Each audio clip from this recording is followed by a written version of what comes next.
हरे हरे कृष्णा हरे हरे कृष्णा हरे हरे कृष्णा हरे हरे हरे हरे कृष्णा हरे हरे कृष्णा हरे हरे कृष्णा हरे हरे कृष्णा। जय Shri Krishna. Welcome to the second episode of Brahmani Krishna. थोड़ा आगे बढ़ते हैं। जैसा कि पहले चर्चा हुई कि गीता को समझने के लिए, शास्त्रों को समझने के लिए, श्री कृष्ण को पाने के लिए, ईश्वर को प्राप्त करने के लिए अंतःकरण का शुद्ध होना अनिवार्य है। अब मन की शुद्धिकरण बोलेंगे किसको? मन कैसे शुद्ध होता है? उससे पहले हमें कुछ बातें जानना जरूरी है। These are the basic alphabetically language which is mentioned in our scriptures. बहुत जगह एक प्राण शब्द यूज हुआ। प्राण शब्द का प्रयोग, इसको हमारे जो इंटेलेक्चुअल्स, ऋषिज, मुनीज रहे, कुछ जगह पे उन्होंने प्राण को श्वास के साथ जोड़ा। श्वास प्रश्वास, सांस लेना, सांस छोड़ना। क्योंकि अगर श्वास नहीं तो शरीर नहीं, तो इसलिए उन्होंने प्राण को श्वास के साथ जोड़ दिया। यानी वायु, पंचवायु, प्राणवायु, अपान वायु, समान वायु, व्यान वायु और उदान वायु, इसको प्राण बोला। और हैं भी। जिस तरह से श्वास शरीर के लिए जरूरी है, इसलिए उसको प्राण कह सकते हैं। लेकिन एक जो पहले चर्चा हुई कि जब हम स्क्रिप्चर्स लिखते हैं या हम किसी को अपना अनुभव या ज्ञान विज्ञान प्रदान करते हैं, तो हम शारीरिक रूप में तो नहीं होते। हमारी यात्रा ब्रह्म की ओर चलती है। तो जब हमारे ऋषि ने, हमारे मुनियों ने प्राण शब्द का प्रयोग किया, तो वो अपने पुरुषार्थ में थे, अपनी एक अंतर यात्रा में थे। निरंतर लय, धिधिन तनक दिन, धिधिन तनक दिन धा। तो शारीरिक रूप में नहीं थे, जबकि वायु, उसको हम शरीर से जोड़ते। तो प्राण किसके लिए प्रयोग हुआ? थोड़ा सा अंतर आ जाता है। आत्मा जो हर तत्व से ऊपर है, न सोचती है न करती है, तो ये सब हो कैसे रहा? इतना विस्तार, इतना विस्तार, इतना संघर्ष पृथ्वी पर, लेकिन केंद्र बिंदु है आत्मा, कुछ करती ही नहीं। तो ये हो क्या रहा है? इतना कुछ उन्नति, विज्ञान, दगड़म दगड़म दगड़म दगड़म दगड़म, हाई स्पीड, हाई फ्रीक्वेंसी, 24 घंटे यहां पे संघर्ष, संघर्ष, तनाव, दबाव, डिप्रेशन। ये शब्द, इसका उत्तरदायी अगर आत्मा नहीं, तो हम दंड किसको देते? अगर कर्म आत्मा नहीं करती, तो उसका परिणाम आत्मा कैसे भुगतती है? और अगर यह कहा जाए कि आत्मा कुछ नहीं करती, तो परिणाम किसको आभास होता है? ये सब बातें कहां से लोगे जवाब? अगेन अद्भुत खोज है हमारे पास, शास्त्र गीता। इसको समझने के लिए फिर से अपने अंदर की यात्रा में जाना पड़ेगा कि अगर आत्मा नहीं करती तो फिर ये कैसे हो रहा है? ये मैं बोल रहा हूं, जबकि आत्मा तो बोलती भी नहीं है, ना बोलने में उसका कुछ योगदान है, तो मैं कैसे बोल रहा हूं? आप सुन रहे हैं, लेकिन आत्मा तो सुनती भी नहीं, तो कौन सुन रहा है? ज्यादा संघर्ष नहीं करना पड़ेगा, इसको एक उदाहरण से समझते।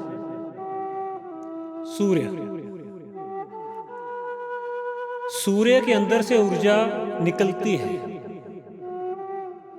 विज्ञान उसको अणु, परमाणु, इलेक्ट्रॉन, प्रोटॉन, न्यूट्रॉन, बहुत सारे शब्दों से उसकी व्याख्या करते हैं।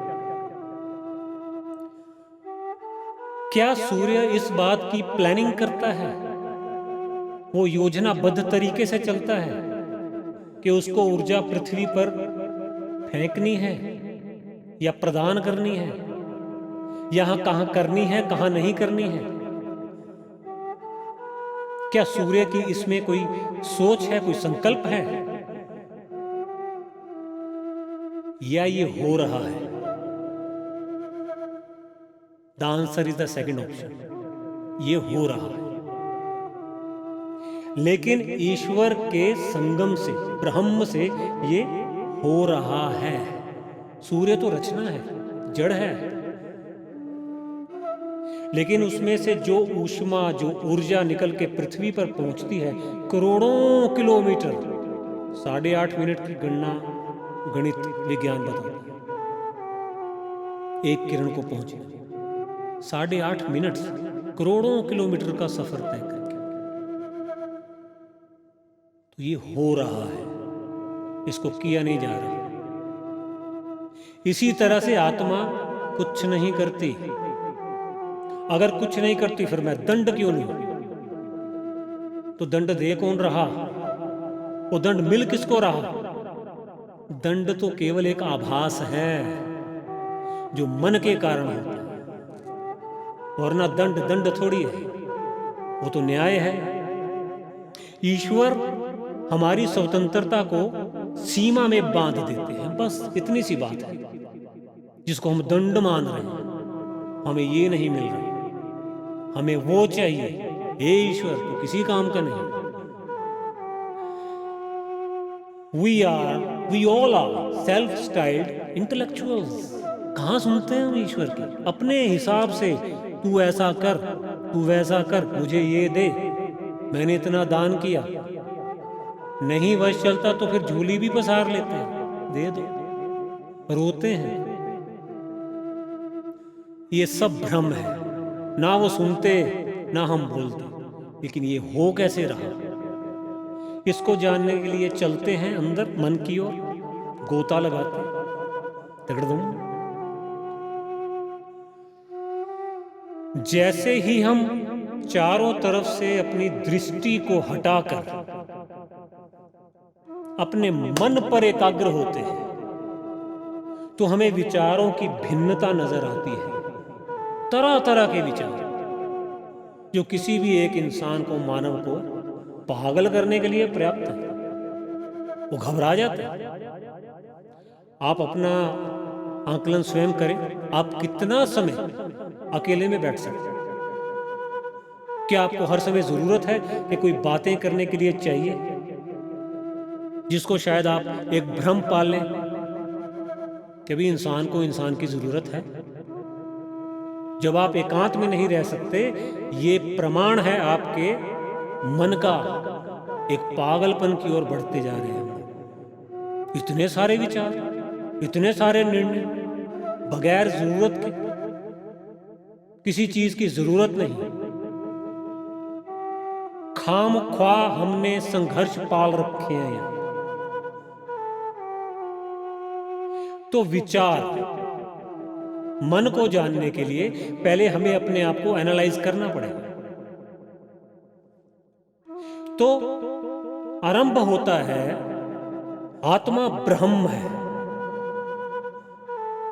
जो कुछ नहीं करती, सूर्य के समान है, बस अपने आप हो रहा है। इसी को जब हमने पहले एपिसोड में बोला, जब श्री कृष्ण ने अर्जुन को बोला, अर्जुन को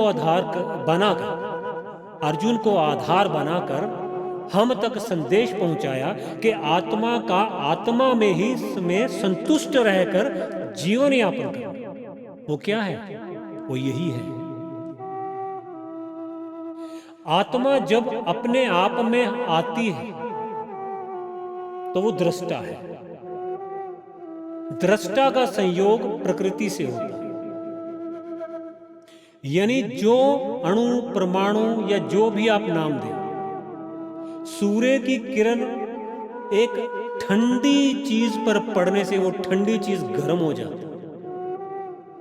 सूर्य ने थोड़ी की, सूर्य के अस्तित्व ने, एक अणु ने, उसके कण ने उसका अस्तित्व चेंज कर दिया, बदलाव आ गया, परिवर्तन आ गया, ठंडा गर्म हो गया।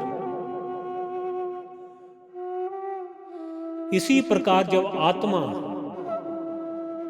स्वयं को चित्त में देखती है तो प्रकृति का विस्तार होता है। सर्वप्रथम बुद्धि, सांख्य शास्त्र पढ़ना पड़ेगा। आभार है श्री कपिल मुनि का, जिन्होंने ये लिख के हमें प्रदान किया, वरना सोच के डर लगता है, शास्त्र ना होते तो आज हम कहां होते।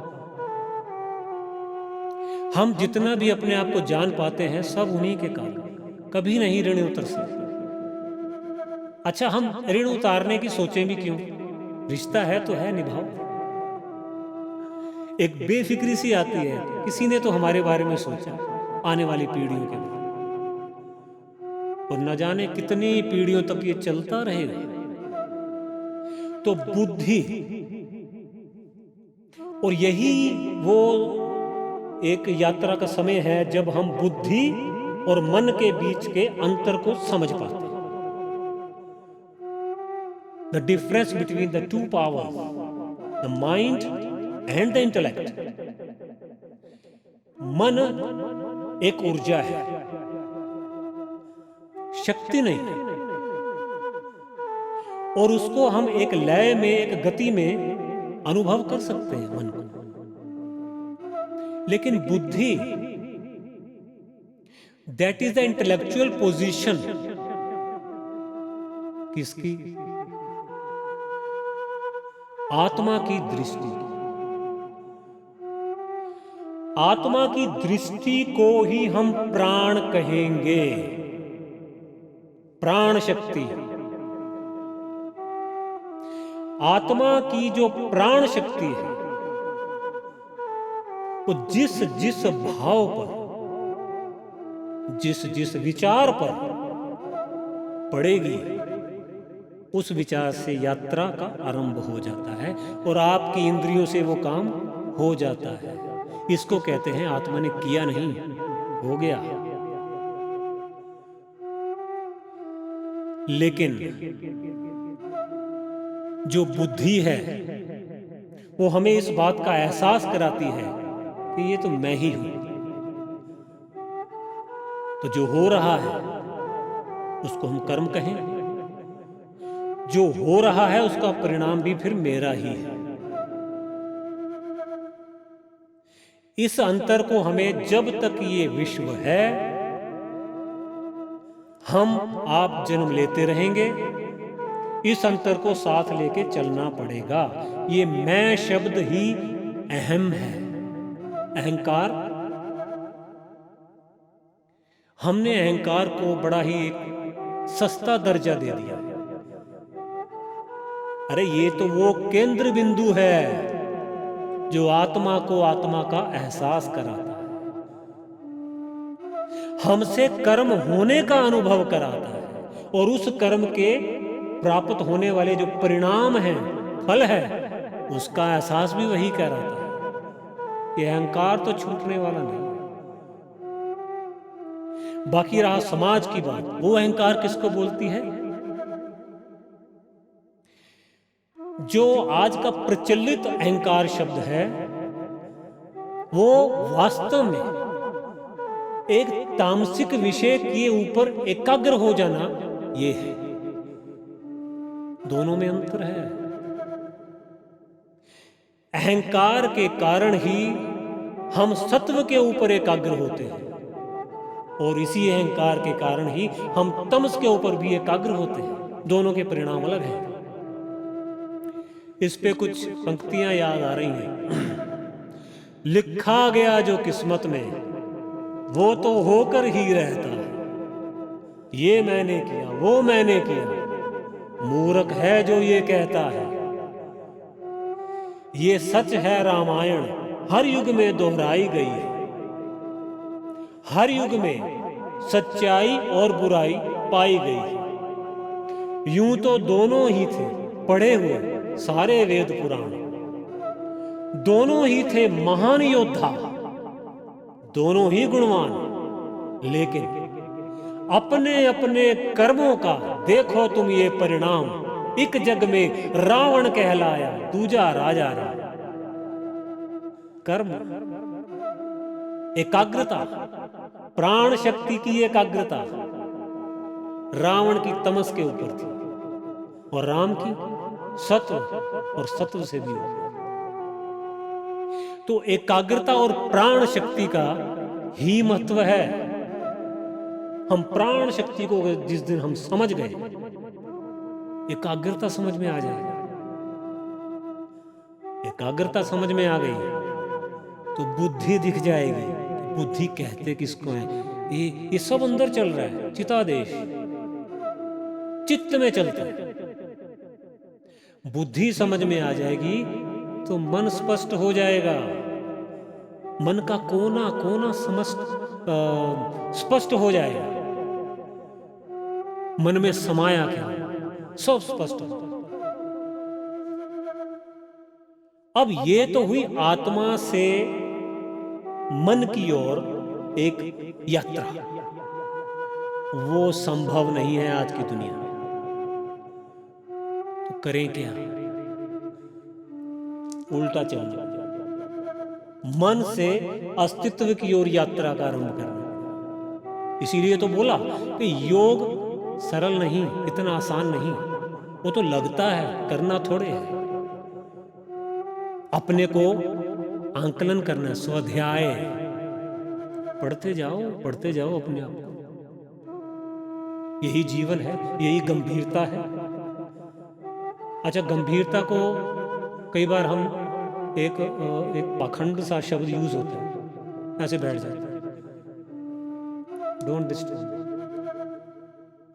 गंभीरता तो एक मानव को सरल बनाती है। वो हंसता भी है भाई। वो विषय को समझ के बड़ा अच्छा समझाता भी है। वो बड़े रोचक ढंग से श्री कृष्ण हर बात को किस तरह से सबको समझा देते थे और स्थिति परिस्थिति के ऊपर नियंत्रण कर लेते थे। गंभीर थे।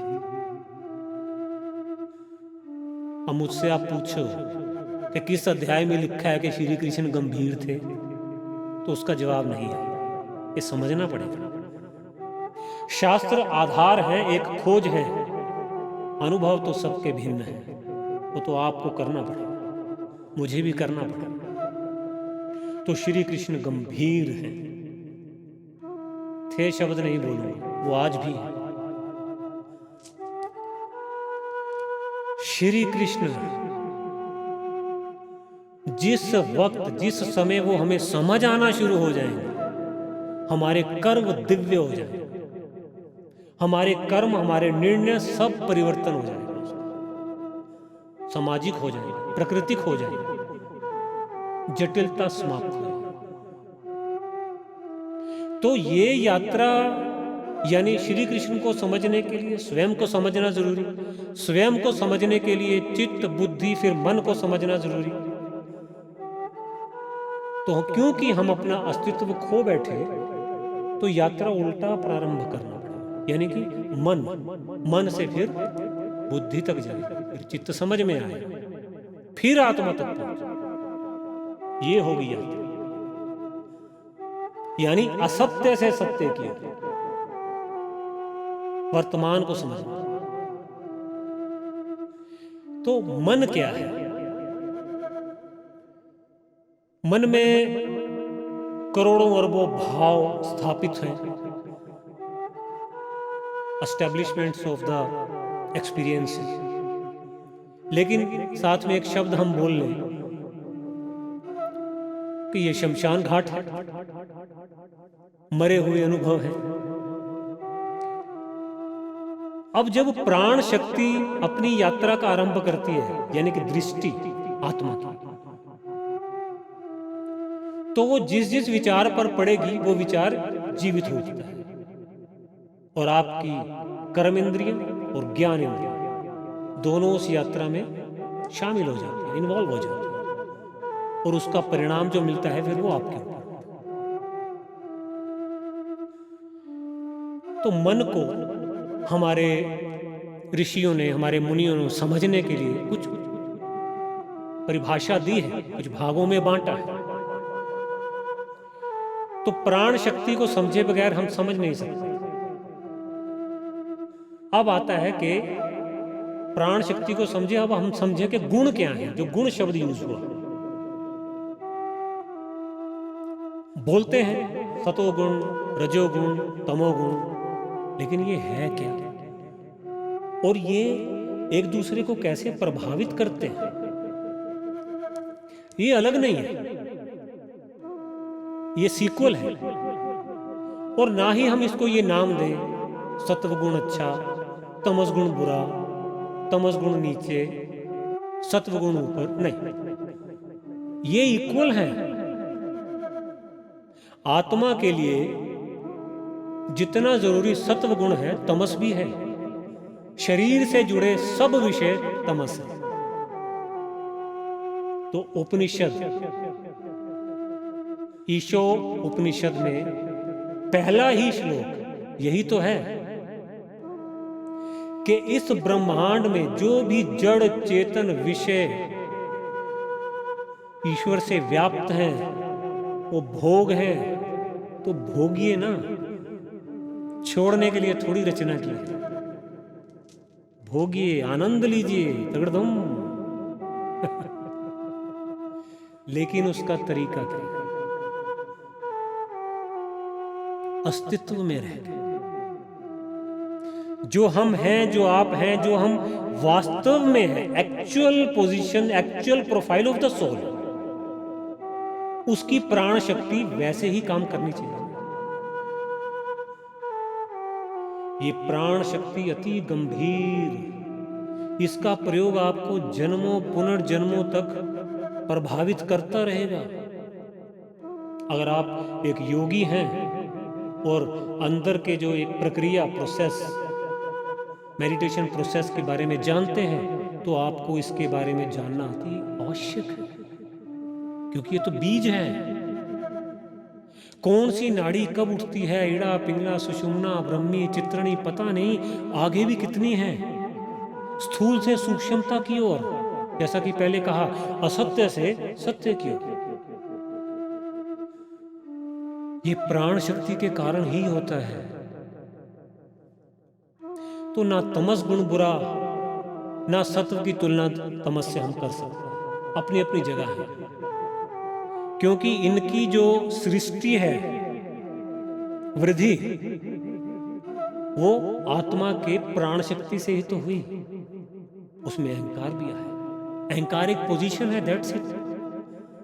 किसी के बारे में बुरा सोचना अहंकार थोड़ी है। अहंकार तो कारण है ना, लेकिन उसमें इच्छा मिक्स होगी तो वो बुरा सोच रहा है। अहंकार के कारण थोड़ी बुरा सोच रहा है। अहंकार के कारण तो तपस्याएं भी होती हैं। मुझे असत्य का आभास भी मेरे अहंकार ने ही तो करवाया ना।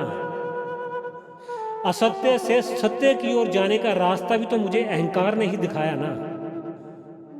तो अहंकार बुरा थोड़ी है, लेकिन उसका स्वरूप, उसका प्रयोग, अहंकार का प्रयोग सात्विक हो रहा है या तामसिक हो रहा है या बैलेंस्ड है, ये सोचने का विषय है, बड़ा गंभीर। तमस विषयों पर यानी कि सिर्फ शरीर के बारे में ही सोचते रहना, ये तामसिक गुणी हो जाता है, बैलेंस नहीं कर पाते। यानी आत्मा की जो प्राण शक्ति है वो एक जगह टिक गई है, ना तो वो सत्व को जान पा रही है ना वो अपने आप में है। ये अपराध का आधार है। फिर ईश्वर क्या करते हैं? सफल तो हो जाएगा, क्योंकि एकाग्रता की शक्ति है। एकाग्रता की शक्ति अगर इस संसार में किसी की है, वो सफल होता चला जाएगा। लेकिन उसको जो यातनाएं मिलेंगी वो तो ना वो बता पाएगा, क्योंकि समय की सीमा है, उसमें पुनर्जन्म इन्वॉल्व होता है। तो इसका तो प्रमाण मिल नहीं पाएगा। लेकिन प्रमाण है तो अंदर है। तो सत्व गुण, तमस गुण, रजोगुण और प्राण शक्ति, इन चारों को समझ के हम आगे बढ़ेंगे, तब मन को समझ पाएंगे। अभी आत्मा की जब प्राण शक्ति किसी आदेश को प्राप्त करती है, in a meditative position, when we start getting instruction direct from the Brahma. What's that? The word mentioned in our scripture is शब्द। वो ना तो हमने कहीं पढ़ा होता है, ना सुना होता है, ना ही किसी ने शिक्षा दी होती है उसको, वो डायरेक्ट वहीं से मिलता है। इसीलिए श्री कृष्ण ब्राह्मणी कृष्ण कहलाए जाते हैं। वो हर पल शब्द वहीं से लेते थे। कुछ भी करो, भोगा भी उन्होंने, भोगों को भोगा, बड़े बड़े निर्णय लिए, लेकिन कैसे लिए? वो शब्द को ब्रह्म से पकड़ते थे। उनका हर शब्द, हर निर्णय, हर पल ब्रह्म से निकलता है, निकला। यही हमको करना है। हमारी एकाग्रता की शक्ति खुद के चित्त पर हो तो ही वो शब्द हमें ब्रह्म से उसका अनुभव होगा, आभास होगा, वर्णन। अब यही शक्ति, प्राण शक्ति मन के ऊपर जब एकाग्र होती है तो फिर वहां से फिर से एक वो अनुभव उठाती है। हम उसको समझने के लिए शब्द बोल लें, अन्यथा मैंने तो शब्द बोला या शास्त्रों के मुताबिक जो बोला जाए वो है, जब हमें किसी आदेश की प्राप्ति होती है वो ब्रह्म से होती है। ब्रह्म स्वयं ईश्वर। लेकिन हम अंतर नहीं कर पाते। हम अपने अनुभव को भी उठा लेते हैं, जो रिपीट होता है, दोहराया जाता है, वो तमस है। वो आपसे अपराध करता है, वही आपकी इच्छा भी है। ये जो आंतरिक क्रियाएं चल रही हैं, इसको कुछ भागों में जो हमारे ऋषियों ने हमें बताया, सब कुछ अंदर है। इसीलिए पहली वृत्ति आती है प्रमाण, एविडेंस। 3 प्रकार के एविडेंस। डायरेक्ट एविडेंस यानी कि प्रत्यक्ष प्रमाण, जो हमारी ज्ञान इंद्रिय प्रत्यक्ष रूप में उसको सेंस करते हैं। तो हम देख रहे होते हैं, वो प्रमाण है, आमने सामने, वो हमें चित्र दिखा रहा है। इससे बढ़ के और क्या बात होगी? प्राकृतिक रूप से हमें आत्मनिर्भर बनाया है, स्वतंत्र है, किसी से कुछ पूछने की जरूरत नहीं। अंदर ही सब कुछ हमें प्रमाण मिल जाते हैं कि हमारा रास्ता क्या है, हम किस दिशा में आगे बढ़ रहे हैं। प्रमाण शक्ति। दूसरा आता है अनुमान, गैस। जो हमारे अनुभव है उसके योगदान पर, उसके आधार पर हम अनुमान लगा लेते हैं। कोई भी हमारे सामने घटित नहीं हो रहा, ना ही हमारे भीतर। कोई सामने से आके कुछ बोलता है, कुछ शब्दों का प्रयोग करता है, तो हमें अनुमान लगता है। प्रमाण के आधार पर अनुमान। तीसरा, जब हमारा ना प्रमाण है, मान लो हम मूढ़ बुद्धि हैं, नहीं देख पा रहे, तो आगम। आगम एक संगत है, संगति किसकी? ऋषियों की, महापुरुषों की। तो ये शास्त्र है, ये आगम है। हम किसी और के अनुभवों को समझ के अपने अंदर रह के जब उनका आकलन करते हैं, उसको स्वीकार करते हैं, तो दैट इज कॉल्ड आगम प्रमाण। हम इस काबिल नहीं कि हम शब्द ब्रह्म से पकड़ पाए। निद्रावृत्ति में हमारे अनुभव भी हमें नजर नहीं आ रहे, यहां तनाव है, तो तीसरे आगम प्रमाण की जरूरत पड़ती है। ये एक है प्रमाण। दूसरा, विकल्प। अभी बोला कि एक ऐसी स्थिति, मनोस्थिति बनती है, बौद्धिक स्थिति, मनोस्थिति तो नहीं, एक बौद्धिक स्थिति, इंटेलेक्चुअल कंसंट्रेशन डेवलप होती है जब हम वो शब्द ब्रह्म से पकड़ते हैं। अभी हमें पता नहीं है कि उस शब्द का ज्ञान क्या है, उस शब्द से आगे कैसी, किस तरह की, किस दिशा में यात्रा निकलने वाली है, हमें नहीं पता। लेकिन आत्मा अंदर से जान रही होती है कि मैं एक सही दिशा में आगे बढ़ रही हूं। उसका अहंकार उसको एहसास कराता है, तो हम बढ़ते हैं। वो शब्द वही विकल्प है। मन से हम अगर कोई शब्द उठाते हैं, उसको विकल्प ना बोले, क्योंकि विकल्प दोहराए नहीं जाते ना, अनुभव आधार बनता है आगे के निर्णय का। उसमें नवीन रचना नहीं है ना, वो तो दोहराया जा रहा है। विकल्प हम उसको कहें जो हम डायरेक्ट ब्रह्म से पकड़ते हैं, जब हम अपनी आंतरिक जागृति में होते हैं, दैट इज कॉल्ड विकल्प। तीसरा, विपर्यय। ये बड़ा ही खतरनाक पोजीशन है। यानी हम सत्य से दूर कुछ भी सोचते, कई प्रकार की कल्पनाओं में बहते उड़ते फिरते रहते, भटकाव। और ये वासनाओं, इच्छाओं, स्पृहाओं और भावों के कारण होते। जब हम अपनी योगिक अवस्था में नहीं होते, तब ये विपर्यय का वातावरण बनता है अंदर, जिसमें आत्मा को भय लगता है। अब आत्मा तो निर्भय है, निराकार है, तो भय क्यों लग रहा है? वातावरण किसने बनाया? हमारे कर्मों ने। मन क्या है? एक वातावरण ही तो है, उसमें रहती है आत्मा। उसको तोड़ना पड़ता है, उस लिमिटेशंस को क्रॉस करना पड़ता है। वही है वो शब्द हम ब्रह्म से लेके आए। इसको क्या बोला गया गीता में कि तुझे नवीन कर्म करने की पूर्ण स्वतंत्रता है, अधिकार है। वो यही है। हम उसको ले जाते हैं शारीरिक रूप में स्वतंत्रता।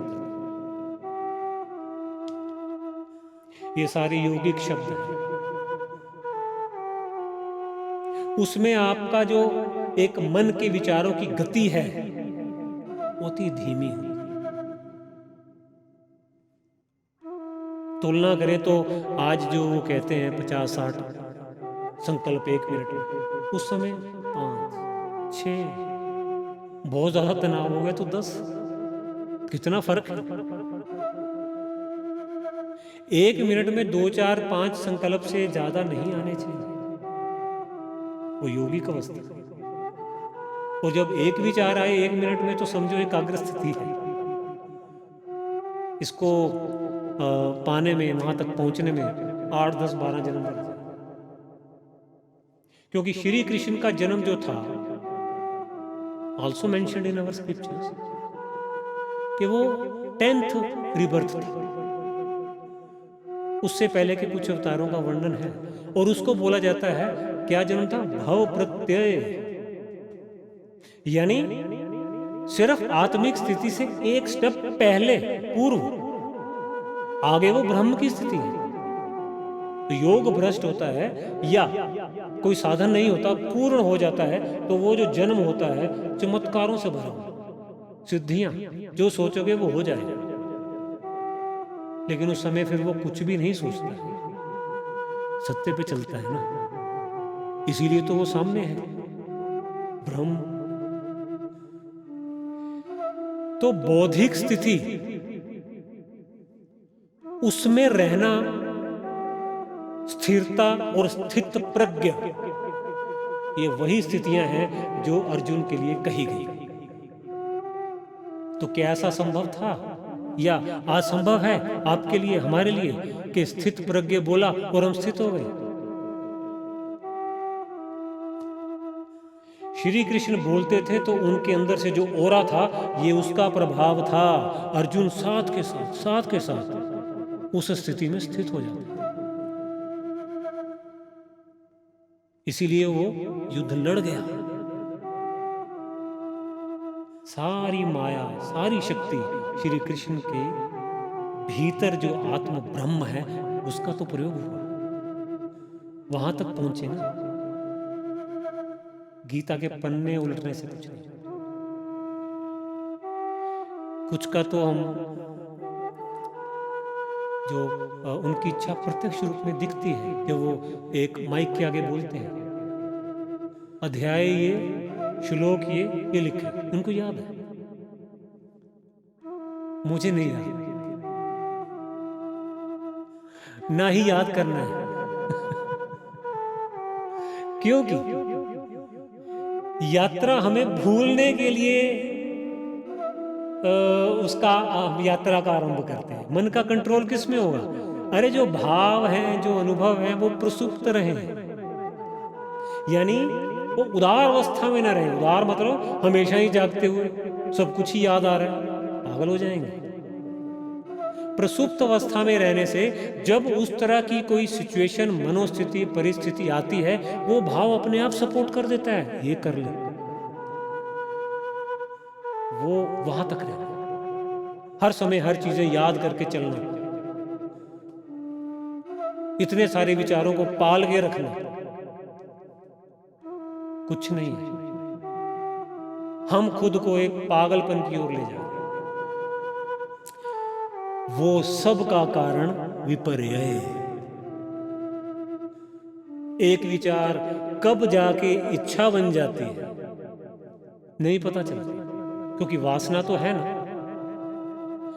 वासना का अर्थ ये लिया जाता है कि वासु, कुछ और नहीं।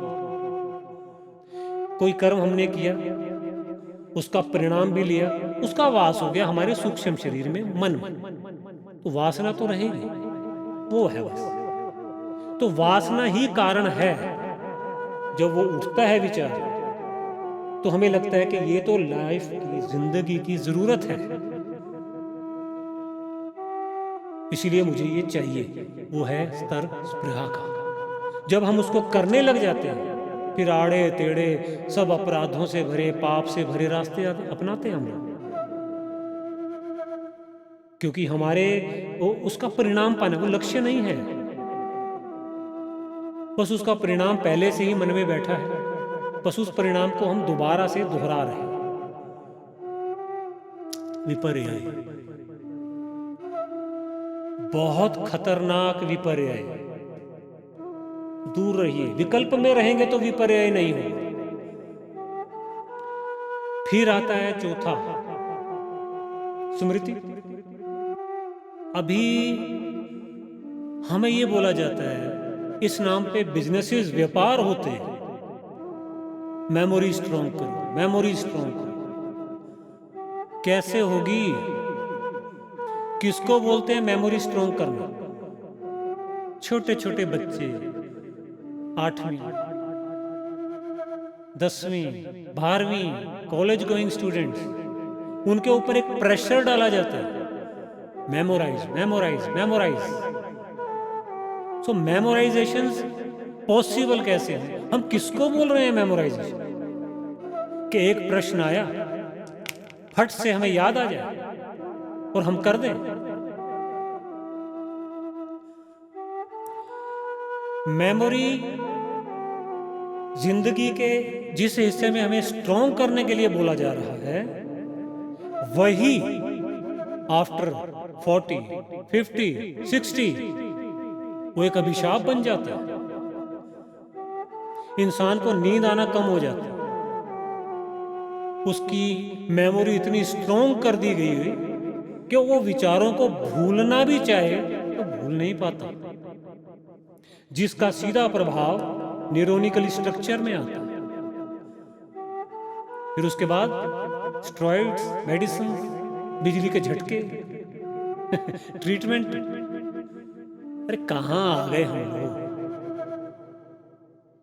कहां हमारे किसी शास्त्र में या किसी कथा में भी ये लिखा है कि किसी देवता को किसी औषधि की जरूरत पड़ी हो?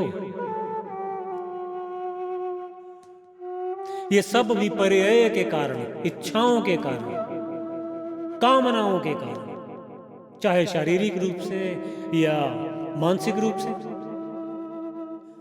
तो स्मृति का हम केवल इतना ही अर्थ लें कि वक्त आने पर, समय आने पर, समय अनुसार जब जरूरत पड़े तो वो भाव जागृत हो जाए, बस। अब हम एक्चुअल में स्ट्रॉन्ग मेमोरी किसको बोलेंगे? जब आत्मा की प्राण शक्ति पूरी संतुलित रास्ते पर चलकर उसको क्या बोले, प्राण शक्ति जो प्रयोग होती है, उसकी दृष्टि, जीने का तरीका कह सकते हैं। जब हमारा जीने का तरीका एक संतुलित होता है तो हमारी स्मृति वैसे ही स्ट्रांग होती है, बलवान होती है। समय आने पर हमें सब याद आता है, करने की जरूरत नहीं। तो स्मृति का जो कार्य है वो एक इट्स ऑटोमेटिकली प्रोसेस कैंसिल, कि जो हम इंद्रियों से करेंगे वो मेमोराइज हो ही जाएगा। लेकिन जब हम कूल हो के लाइफ में चलते हैं, गंभीर हो के चलते हैं, हम आदर सहित इस जीवन के हर पल को सत्यता के साथ जीते हैं, तो स्मृति वैसे ही बलवान रहती है। स्मृति। पांचवा, जब ना विकल्प ना विपर्यय, यानी ना सत्व ना तमस और ना ही रजस, हम एक अजीब सी पोजीशन, मनोस्थिति में हो जाते हैं जब मन पूरी तरह से बुद्धि के ऊपर हावी हो जाता है, यानी हमारी एकाग्रता भंग हो जाती है। निद्रा, स्लीपिंग मोड, कुछ नहीं पता हमें, हम उसको फिर से शरीर, उसकी परिभाषा शारीरिक रूप में करते हैं, लेकिन मानसिक रूप में निद्रा, कुछ नहीं पता चल रहा, तनाव ही तनाव, निद्रा पोजीशन। ये हमारा मन है। हम गंभीरता से अगर अपने अंदर मन को झांके, मन को एनालाइज करें, सत्यता के साथ अपनी जितनी जरूरत है उतने विषयों को प्राथमिकता देते हुए, priorities, with honesty, with loyalty, तो सब ठीक चलता है। यहां तक मन को समझने के बाद फिर से हमें बुद्धि का स्तर पता चलता है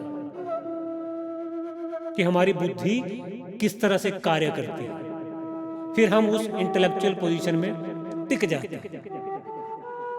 यही एक तरीका है।